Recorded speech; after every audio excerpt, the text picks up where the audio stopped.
That's a genocide. You are complicit in genocide of the Palestinian people.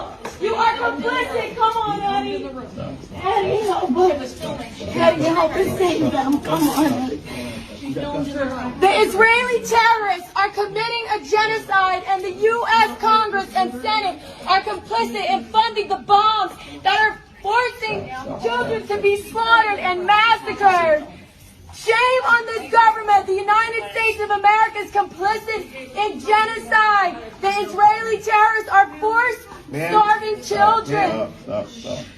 The Israeli terrorists are forced starving children. They are massacring children. If they'll arrest veterans, they'll arrest you. Stop the bombs!